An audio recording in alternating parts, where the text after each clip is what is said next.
Untuk membahasnya lebih lanjut, kita sudah terhubung dengan Kapolres Sampang AKBP Hartodo. Selamat sore, Pak Hartodo. Selamat sore, Mbak Anis. Baik, ada Anissa di studio. Pak Hartodo, bisa disampaikan kepada kami sebetulnya ini sudah berapa pelaku dari pelaku ruda paksa terhadap remaja perempuan yang masih di bawah umur ini sudah ditangkap? Informasinya ada 12, apakah sampai dengan sore hari ini sudah ada penambahan pelaku yang ditangkap, Pak Hartodo? Masih jadi sementara masih 12. Saat ini para pelaku yang lain sebanyak 15 orang sudah dinyatakan DPO dan kami sudah melakukan upaya pengejaran di alamat-alamat yang sudah kita kantongi. Namun demikian saat ini mereka sudah tidak ada di tempat, sehingga kami tetap mencari informasi bagaimana upaya untuk melakukan penangkapan pelaku yang masih lari ini, masih diburu terus ini, Mbak. Baik, masih terus dilakukan perburuan terhadap 15 pelaku. Nah, identitasnya sebetulnya ini dari pelaku, apakah mereka memang merupakan masyarakat ataupun warga yang berada di 3 lokasi, begitu ya? Kalau kita ketahui ini kan ada 3 titik lokasi yang menjadi tempat kejadian perkaranya. Mereka berasal dari mana identitas yang sudah Anda dapatkan, Pak Hartodo? Jadi rata-rata memang pelakunya dari masyarakat Sampang yang sudah kita tangkap sebanyak 12 orang ini. Yang lainnya DPU ini alamatnya juga alamat di Sampang. Mudah-mudahan ini juga kita belum tahu apakah alamatnya posisi di Sampang itu orang Sampang atau orang mana. Yang jelas identitasnya sudah kita kantongi. Mudah-mudahan kami sudah berupaya terus melakukan pengejaran kepada para pelaku ini. Oke, baik. Identitasnya sudah dikantongi, pengejaran masih terus dilakukan. Bagaimana dengan kondisi korban, Pak Hartodo? Apakah korban sampai dengan saat ini sudah kemudian menunjukkan pemulihankah atas kasus yang menimpanya? Karena kita ketahui ini tampaknya terjadi di Februari, begitu ya, cukup lama. Dan kenapa kemudian baru bisa mencuat akhir-akhir ini, Pak Hartodo? Terima kasih. Jadi kejadian itu sejak Februari sampai Juni. Kira-kira 6 kali. Mereka ini kenapa sampai bulan Juni baru dilaporkan? Yang jelas mereka para pelaku ini yang beramula dari perkenalan inisial AP atau A ini yang pertama kali di setiap TKP mereka itu selalu ada terus. Mereka ini selalu diajak dan apabila tidak mau dia diberikan ancaman, si korban ini diancam akan dibunuh, sehingga setiap kali diajak pada saat nongkrong di taman, mereka selalu mengikut ajakan inisial AP tersangka itu.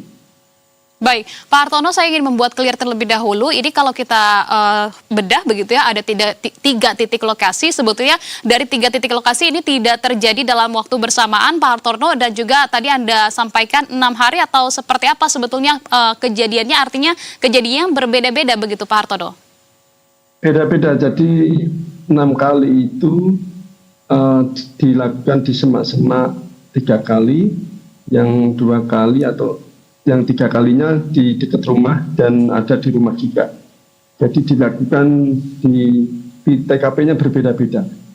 Iya, dari TKP tersebut berbeda-beda dari Februari sampai dengan Juli. Apa kemudian pemeriksaan yang sudah Anda lakukan? Mengapa bahwa korban ini baru melaporkannya saat ini? Apakah korban pun menghadapi tekanan yang luar biasakah dari pihak-pihak tertentu atau pihak pelaku, Pak Hartodo? Memang mereka tidak berani melapor, memang dia itu ketakutan. Dia kebetulan sebatang kara hidup bersama nenek kakeknya, orang tuanya broken home, sehingga dia hidup bersama kakeknya yang bernama S. Mereka akhirnya bulan Juni baru dilaporkan tanggal 29 Juni. Malam hari, paginya kita sudah bisa tangkap 5 orang pelaku.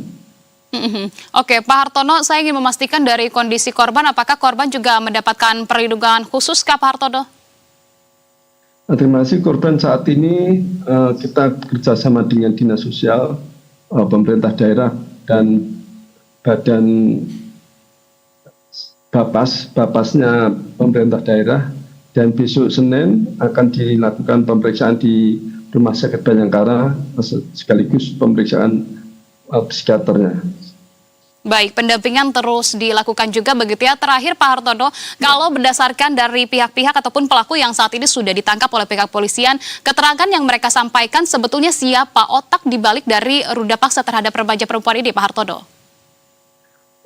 Bermula dari tersangka atas nama AP ini yang mulanya dari bulan Februari, dan di setiap TKP dan setiap kegiatan selama 6 kali itu mereka inisial AP itu selalu ada.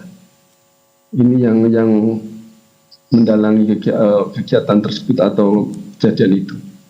Oke. Baik, Pak Hartono, terakhir Pak Hartono, lantas dari perburuan ini masih 15 orang lagi begitu ya, masih di dalam perburuan pihak kepolisian. Ada kendala tertentukah, tantangan tertentu untuk kemudian bisa menangkap para pelaku ini, Pak Hartono?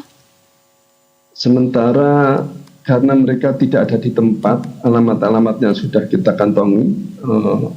Saat ini dia sudah mulai lari, sehingga ini menjadi hambatan. Namun demikian kita sudah terbitkan DPO dan akan kita minta bantu masyarakat setempat atau siapa yang melihat foto pelaku ini agar bisa melaporkan atau tertangkap tangan dan dilaporkan di kepolisian setempat.